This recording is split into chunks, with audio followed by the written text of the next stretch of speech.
John Wilkes Booth, a renowned actor, forever etched his name in history on April 14, 1865. Known for his charismatic stage presence and dramatic flair, Booth was a familiar face in the theaters of his time. Yet, it was not his acting that would make him infamous. He assassinated President Abraham Lincoln at Ford's Theater in Washington, D.C., a place where he had performed many times before. On that fateful night, Booth's actions would change the course of American history. This act sent shockwaves through a nation already reeling from the aftermath of the Civil War. The country was in a fragile state, trying to heal from the wounds of a brutal conflict that had pitted brother against brother. Booth, a Confederate sympathizer, believed he was striking a blow for the South.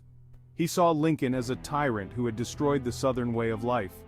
In his mind, this assassination was an act of justice and retribution. However, his actions instead cemented Lincoln's legacy as a martyr for the cause of unity and freedom. Lincoln's death became a symbol of the sacrifices made for the preservation of the Union and the abolition of slavery. Booth's motives, while seemingly straightforward, have been the subject of much debate and speculation. Was he merely a lone wolf acting on his own convictions, or was there more to the story? Some historians argue that his act was one of individual fanaticism, driven by a fervent belief in the righteousness of the Confederacy. They point to his passionate speeches and writings as evidence of his deep-seated convictions. Others posit that Booth was part of a larger conspiracy, one that extended beyond his own hatred for Lincoln and the Union. This theory suggests that Booth was not acting alone, but was part of a coordinated effort to destabilize the government. This essay delves into one of the most intriguing and enduring mysteries surrounding Booth, his potential connections to the Knights of the Golden Circle, or KGC. The KGC was a secretive organization with grand ambitions and shadowy operations. This secretive organization, shrouded in rumor and speculation, has been linked to various plots and schemes during the Civil War era. They were believed to have a network of operatives and sympathizers working towards their goals. While concrete evidence directly tying Booth to the KGC remains elusive, circumstantial evidence and the shadowy nature of the organization itself continue to fuel historical debate. Letters, diaries, and other documents hint at possible connections, but nothing definitive has been found. The exploration of Booth's potential KGC ties offers a glimpse into the complex web of loyalties, ideologies, and conspiracies that characterized the Civil War period. It reveals the intricate and often hidden forces at play during this tumultuous time in American history. It underscores the enduring power of secrets and the enduring human fascination with unraveling the mysteries of the past. As we continue to study and explore these historical events, we gain a deeper understanding of the people and motivations that shaped our world. The Knights of the Golden Circle emerged in the years leading up to the Civil War.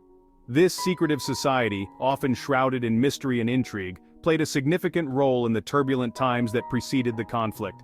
This secretive society espoused pro-slavery views and advocated for Southern secession. Their ideology was deeply rooted in the belief that the Southern way of life, particularly the institution of slavery, was under threat from the growing abolitionist movement in the North. The KGC's origins remain shrouded in mystery, its early activities a blend of historical fact and speculation. Some historians suggest that the organization was founded by George W. L. Bickley, a physician and editor, who envisioned a grand empire based on the expansion of slaveholding territories. What is known is that the organization attracted a diverse membership, ranging from fervent secessionists to those seeking to profit from the escalating tensions between North and South. Wealthy planters, politicians, and even common folk found a place within the ranks of the KGC, united by a common cause.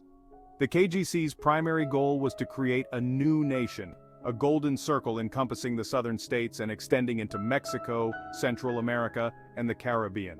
This ambitious plan aimed to establish a vast empire where slavery would be the cornerstone of the economy. This new empire would be built on the foundation of slavery, ensuring the continued economic and political dominance of the planter class. The KGC believed that by expanding their territory, they could secure their way of life and maintain their power. To achieve their aims, the KGC engaged in a range of activities including fundraising, propaganda dissemination, and covert operations. They used newspapers, pamphlets, and public speeches to spread their message and rally support for their cause, and, allegedly, even military training. There are accounts of secret drills and the formation of militias preparing for the day when they might need to take up arms to defend their vision of a southern empire. The organization's clandestine nature makes it difficult to ascertain the full extent of its influence. Their secretive meetings and coded communications have left historians piecing together fragments of their activities. However, there is evidence to suggest that the KGC played a significant role in fomenting secessionist sentiment. Their efforts to promote the idea of a separate southern nation contributed to the growing divide between North and South. Their activities helped to polarize public opinion and create an atmosphere of fear and suspicion that ultimately contributed to the outbreak of war. The KGC's rhetoric and actions stoked the fires of conflict, pushing the nation closer to the brink. The KGC's shadowy operations and radical agenda captivated the imaginations of many during the Civil War era. Stories of their secret plots and grand ambitions spread like wildfire, adding to the sense of uncertainty and danger. Their very existence spoke to the deep divisions and anxieties that plagued the nation. The KGC embodied the fears and hopes of a society on the edge, reflecting the intense struggles over identity, power, and the future of the United States. While the organization's formal structure largely disintegrated with the South's defeat, rumors of its continued existence and influence persisted long after the war's end. Tales of hidden treasures, secret societies, and lingering conspiracies kept the legend of the KGC alive in the American imagination.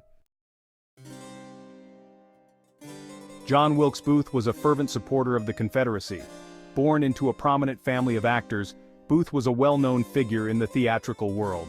However, his fame on stage was soon overshadowed by his intense political beliefs and actions. He believed in the righteousness of the Southern cause and viewed the Union as a tyrannical force seeking to destroy the South's way of life. Booth saw the Union's efforts to abolish slavery as an existential threat to the Southern states and their culture. Booth's political views aligned closely with those of the Knights of the Golden Circle, or KGC, a secret society that supported the expansion of slavery and the Southern cause.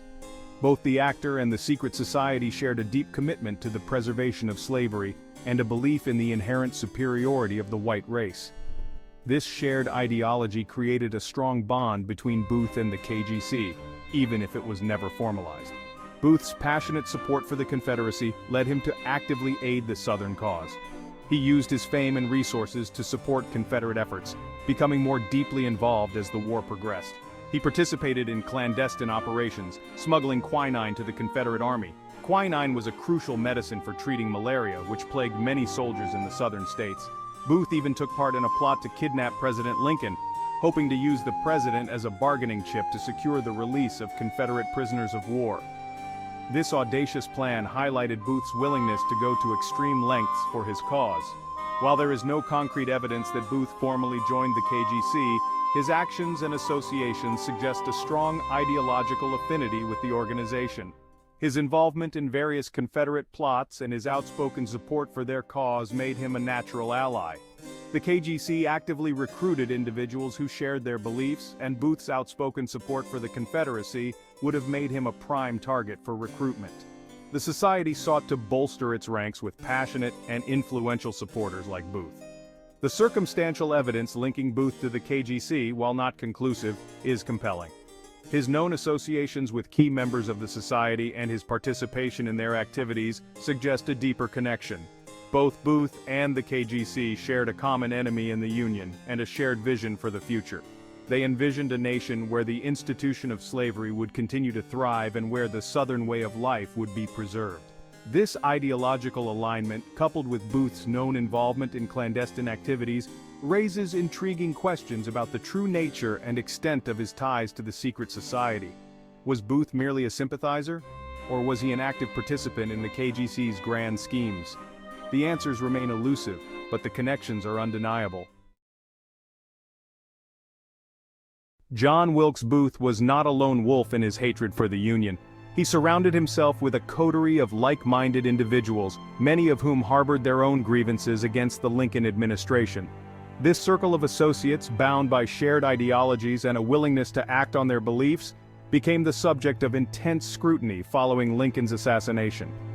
Among Booth's closest confidants were individuals with rumored connections to the KGC. These alleged ties, while difficult to substantiate definitively, fueled speculation that Booth's assassination plot was not simply the act of a lone fanatic, but rather part of a larger conspiracy orchestrated by the secret society. The shadowy nature of the KGC, coupled with the organization's penchant for secrecy, makes it challenging to separate fact from fiction. However, the mere possibility that Booth's inner circle included individuals with ties to the KGC raises tantalizing questions about the true scope of the conspiracy to assassinate Lincoln. While there are intriguing connections between Booth's actions and the goals of the Knights of the Golden Circle, definitive evidence of his membership or direct involvement with the KGC remains elusive. This connection adds another layer of mystery to Booth's motivations and actions. Thank you for joining us on this exploration of one of history's enigmatic figures. If you enjoyed this video, please give it a thumbs up, subscribe to our channel for more fascinating historical content, and hit the notification bell so you never miss an update. Until next time, I'm the bearded historian reminding you to stay curious and keep exploring. And remember, history isn't in the past, it's all around us.